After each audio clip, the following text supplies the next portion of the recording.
দয়া লাগে আমার বাসায়, আমি যদি দয়া লাগে যদি বাসায় না লাগে তাহলে কিছু করার নেই, আমার কিছু করার নেই।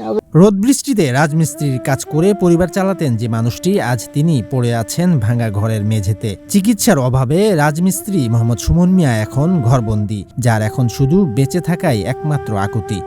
রাজমিস্ত্রি লোকালি কাম করতাম 6-7 বছর ধরে। আমার আস্তে আস্তে সমস্যা দেখা দিচ্ছে। পরে আমি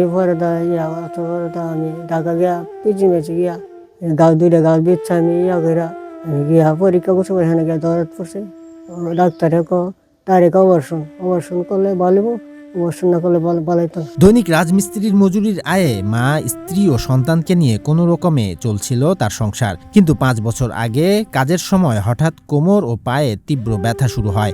ধীরে ধীরে রাজমিস্ত্রির কাজ হারান স্বাভাবিক জীবনও। এমন অসুস্থতায় তাকে ফেলে স্ত্রী অন্যত্র বিয়ে করেন। বয়সের ভারে নুয়ে পড়া অসুস্থ বৃদ্ধা মা অন্যের সহযোগিতায় ছেলেকে আগলে রেখেছেন। যখন অসুখ হয়ে গেছে গা, তখন আপনার 5 বছর ধরে গেছে গা বউ।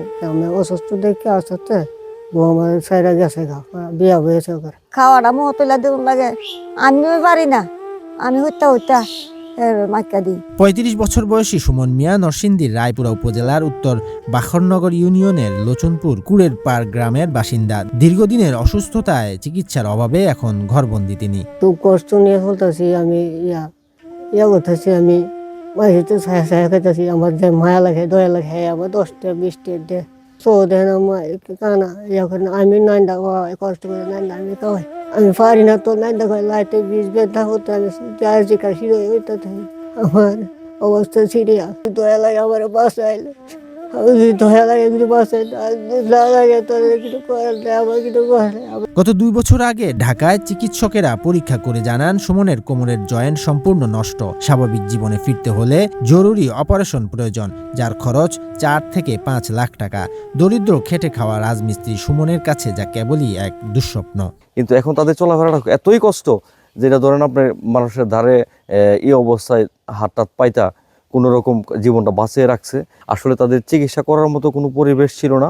আমরা যেটা জানি যে 5-7 বছর আগে মনে হয় যে তার বউ ছিল, একটা বাচ্চা ছিল। তো তার যখন অসুস্থতার অবস্থা, তখন বউ তার এই বাচ্চাটা নিয়ে সে চলে গেছে এই সংসার ছেড়ে।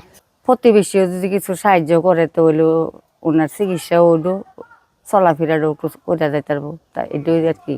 আমরা এলাকাবাসী যতটুকু পারছি 20-30 হাজার টাকা আমরা অলরেডি একটা ফান্ড করছি করে, সেরা খাদ্য যা লাগে যতটুকু লাগতেছে আমরা এতটুকু এলাকাবাসী করতেছি। আসলে এটা অ্যামাউন্টটা তো বিগ অ্যামাউন্ট, আসলে আমাদের গ্রাম থেকে এতটুকু দেওয়ার মতো আমরা কেউই এতটুকু পারতাছি না।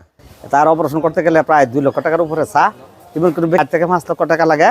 যদি এমন কোনো ব্যক্তি তার অপারেশন করে তার জীবনটা ধন্য করে দেয়, তাহলে আমরা তার কাছে কৃতজ্ঞতা যাপন করবো। ভাঙ্গা ঘরে শুয়ে বৃদ্ধ মাকে আঁকড়ে ধরে বেঁচে থাকার লড়াই চালিয়ে যাচ্ছেন রাজমিস্ত্রি মোহাম্মদ সুমন। একটু সহানুভূতি আর মানবিক সহযোগিতাই একটু স্বস্তি ফিরিয়ে দিতে পারে সুমন ও তার বৃদ্ধ মাকে। শরীয়তুল্লাহ, বৈশাখী সংবাদ।